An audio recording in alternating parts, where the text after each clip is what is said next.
Welcome back to the agricultureadvertising.com podcast. Agriculture Marketing Practitioners with Sarah Kutz, Senior Director of Digital Marketing and Paid Media at Filament. Welcome, Sarah. Hi, Jim. Thanks for having me. It's been a long journey for Filament Marketing. It's a team, passion-fueled marketers, strategies, ag enthusiasts, animal lovers, storytellers, collaborators, and foodies. Which one describes you the best? Oh man, starting with a tough question. We all wear many hats, obviously, but I think at Filament, we're very unique because we're a team that combines ag experience with our marketing expertise. So I think me personally, I have to say ag enthusiast on that one. So when we talk about you being an ag enthusiast, let's go to your background, how you fell in love with marketing, when you started at Filament. Yeah, so like many of my coworkers, I come from a farm background. Specifically, I come from dairy, and I actually still own animals on our family farm that I go back and visit and help out here and there when needed. But after I graduated from UW-Madison, I started with an agency in Indianapolis just to see if this truly is what I wanted my career to be. I really like the creative aspect to it, and every day is very different. But when I was there, I realized that I was farther away from the farm and my family than I cared to be. So I started looking for something similar, but a little closer to home. And one of my friends had recommended Filament because it was a really good fit, they thought. And when I looked into it, Filament was definitely smaller at the time, not quite 10 years old at the time yet, but they had a lot of dairy clients that I grew up with, and I recognized a lot of the brands. So it was a really easy decision for me, and I'm really fortunate to have gotten a job at Filament. But then you fast forward 10 years, and our client roster changed a lot. We've gone from very dairy heavy to dairy, cattle, swine, crops, you name it, we cover it. And we are really fortunate to have grown our team as well. When I started, it was a team of about a dozen, and now we're over 50 people. And I will say one of the things that has stayed true is not only the love of agriculture and the appreciation of our roots in ag, but um, we also are fortunate to have clients who are very passionate about moving ag forward, just like Filament is. So a lot of things have changed, but the core hasn't. So the company's growing, but I know the core roots that Ed started was to have kind of a boutique company, which I still feel like you guys have that approach, which is good when you can grow. What about kind of results for clients, Sarah? How do you uh, tangibilize a result? Yeah, so every client comes to us uh, with a really different objective and something really specific. And I think that's where Filament thrives in helping our clients. We're very ingrained in the day to day. We have a lot of team members at Filament that are actually customers of our clients outside of work too. So for us, it's really fortunate that we have a team and a client roster that has products that we believe in and trust in ourselves. So it makes us that much better at our jobs because we can really back it up and say we know it works.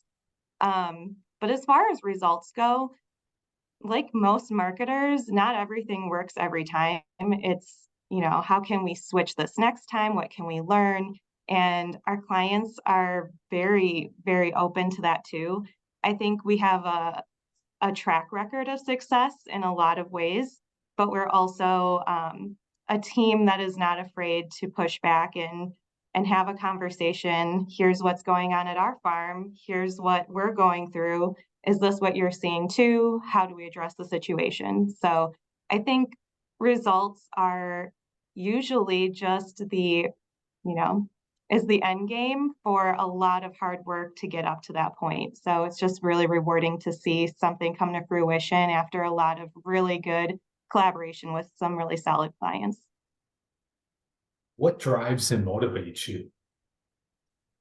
Ooh, I'm a bit competitive, so I do like to see the results and try to beat them the next year or whenever we try something again. You want to do better all the time.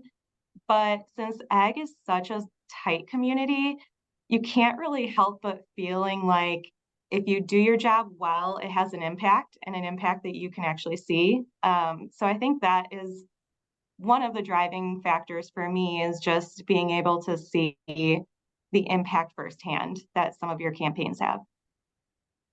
And what makes you a marketing guru, Sarah?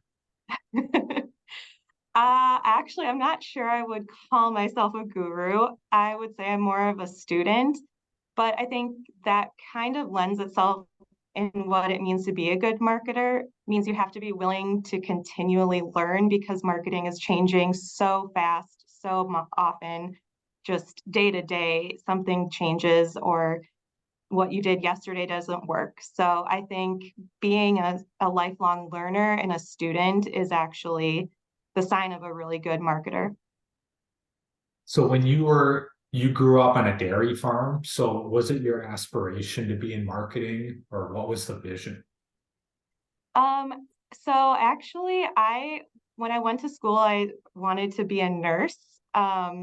And I'm not very good with the sight of blood, so I'm not sure why I thought that was a good idea. And every time I stopped to think, what do I want to do when I grow up? I kept coming back to my family and the dairy side and growing up in rural country. It's just a little bit different, and unless you experience it, it's hard to describe. So I used to play a game with my dad on the farm where I would name some type of product and he would tie it back to agriculture. And when I was little, it started building this idea in my head that, wow, ag really touches everything. It really makes the biggest impact. So when you get to school, what do you want to do? I'm thinking, well, ag has the biggest impact if I want to make a difference. So I kept falling back to that. And just the creativity aspect of marketing was really the selling point for me.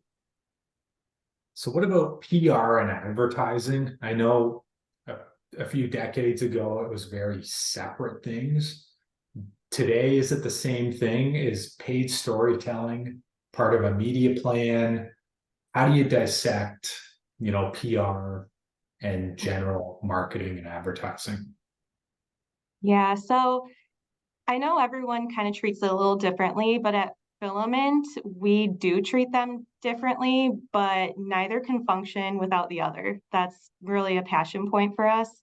PR is really about building a relationship, and a lot of our advertising is trying to push the products a little bit more. Like, here's how you can find the solution to a problem. But PR is really that relationship builder. So by the time they see a product, they're like, oh, yeah, I know the company, I know their values, I'm all in to hear what you have for me. It makes the sale and advertising a little bit easier to make the conversion. But I guess it's a little bit like dating. Like you don't show up to on a first date and propose marriage. So PR and is kind of that same relationship building piece of the dating aspect. So I guess they do go very much hand in hand, just not quite the same as far as Filament looks at it. So what you try to do with media is more promote the product, make it very product focused, and then use PR to educate and kind of build that trust and awareness. Yeah, I think with our advertising, a lot of our clients have found some success in taking this problem solution type of approach. So it isn't really just throwing products in front of you constantly. It's, hey, do you have a problem with XYZ on your farm?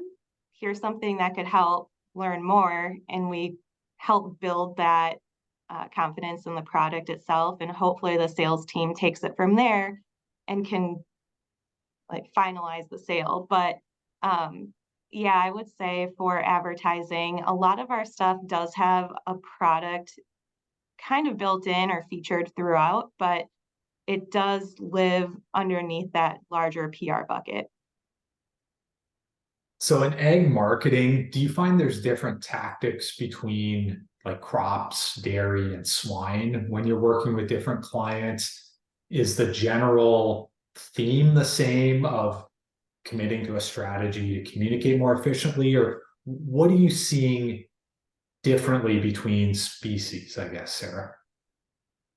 Yeah, so it's not necessarily about the tactics being different, but it's how and why we use the different tactics for our clients.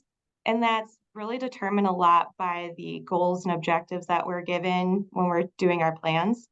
Um, what past experiences we have and different things we've done in the past definitely play a part in how we approach things in the future. But I would say, looking at market research, a lot of farmers, whether they are swine producers or dairy farmers, cattle ranchers, a lot of them like to consume media pretty similarly, but you just get different responses with them, I think. A lot of it is timing. When are they most receptive to hear it? So we just have to keep an eye on a lot of our data to figure out how and when to use the tactics. But I wouldn't say we approach it differently and say, oh, we're only doing these type of tactics for one species and these for another. We let the market research and our past experience help guide those decisions. So, what are two things you're seeing effectively that are working for clients, and then two things that might need refining? Yeah, so I have a ton of ideas. I'm going to limit myself to one for the sake of time for each of these. But across our clients, we have a really great, I touched on this a little bit, but problem solution approach. We've taken a lot of more of an education type of approach, and we're getting better about using testimonials. So a lot of that has been showing a lot of success across the board. And I think most of our clients are going to continue focusing a little bit more on that moving forward. So it's not, here's a company telling you over and over and over again that they're awesome and their product's great, but here's your peers telling you what their experience was. And that's been a really good, has seen some really good results for us. Um, I am gonna kind of go back a little bit on what to work on. Like, one thing that clients should work on in general, and it's not just in agriculture, it is across the board for anyone in marketing.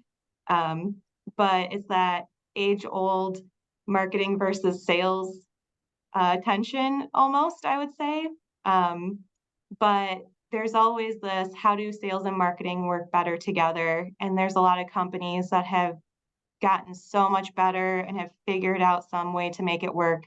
But it's one of those things that'll never be perfect, and there's always room for improvement. And I think some days are better than others. But yeah, I think that marketing versus sales and how to make them work together better is always that shining star everyone's working towards. So Trends on the horizon that could affect how we evolve in the ag marketing space? yes, I will say the the big buzz right now is AI, and for good reason. It's not something that is brand new by any means. We've had a lot of AI opportunities throughout the years, and it's definitely a space that has grown. But it's definitely allowing us to be more conscious in our targeting efforts for a lot of our advertising. It's definitely expanded our capabilities in a nutshell. So we are looking at doing weather triggers, especially in the crop space. This is really interesting to a lot of crop clients because, once the snow starts to melt, you want to get that message out there, like, prepare for planting season with XYZ. Um, if you have, in the dairy space, with, you kind of change nutrition approaches when the weather changes because you want to get a higher protein diet come winter, you can have a weather trigger to change your message for you. So it's a little less hands-on. So that is really neat to see with AI coming down the pipeline. There's also connected TV is taking a more prevalent space in the market. Um, I am really intrigued by this because cable doesn't necessarily reach a lot of rural space, and that's who we're trying to reach. So connected TV gives us an opportunity to reach that farmer rural audience a little bit better in a new way. So that's another exciting trend that we're seeing on our team. And then the other thing is podcasts. They aren't necessarily new. They're really great though for the farmer who's driving from one location to another or checking their field, maybe checking the tubs in their on their ranch out in the fields and stuff. So or out in pasture. So I think there's just a lot of doors that have opened with AI, and it's really exciting to see all these new opportunities come to fruition. So I think in general, I would have to say AI is probably the biggest trend with the most impact and opportunities. Anything new on the horizon that we haven't heard of, Sarah? Ooh, um, gosh, there's always something new, I would say. The one thing that is on top of my mind right now is really just keeping an eye out on all those privacy laws. Um, there's a lot of back and forth um, on states implementing their own digital privacy laws for the state alone, and that's going to make a little bit of an impact on the digital space and something we need to be prepared for. So I would say probably not something we haven't heard of. It's just something that we still don't know enough about yet to make changes. But that's something we're keeping an eye on and definitely learning as we go. What do you think is the most efficient way to maximize a marketing plan or opportunity in the ag space? Yeah, I think two things probably come to mind for me. Number one is let the data do the talking. We sit and we plan for a full year and talk about contingencies, and by the end of it, I'm even by the end of Q1 within their fiscal year, it's like, oh, we got to change Q2 or we got to change Q3. And I think we tend to get so far in the weeds in planning that we don't leave enough room for letting the data tell us what our next step should be. Um, I found there's no cookie cutter way to approach planning. It truly depends on the client's goals and strategies, but one thing that is consistent is that there's always going to be data. It's telling you if something's working or not working. The second thing that comes to my mind is making real-time adjustments. Instead of saying, oh, we're seeing this trend, now let's have a meeting and talk about it and see what we're going to do. And finally, you realize a month goes by and you still haven't made an adjustment. And then a lot of times it's too late. So I think keeping on top of the news and different trends definitely should help guide making real-time adjustments so we're not getting pigeonholed in meetings before we make it. I would say one example probably is earlier this year, Texas had that big ice storm. And for cattle clients that are targeting Texas, you don't want to be insensitive and keep pushing products when some of their herd just passed away from this giant ice storm. So I think making those real time decisions, like we're going to pause everything immediately and put a different message out there, maybe change the creative because there's a different campaign that would fit the solution that they're looking for right now and recovering from a catastrophe like that. So I think all in all, it just comes down to let the data do the talking and don't be afraid to make real-time adjustments. A lot of good information, great correspondence today, Sarah. Thanks for joining us. Yeah, thanks for having me. This was fun.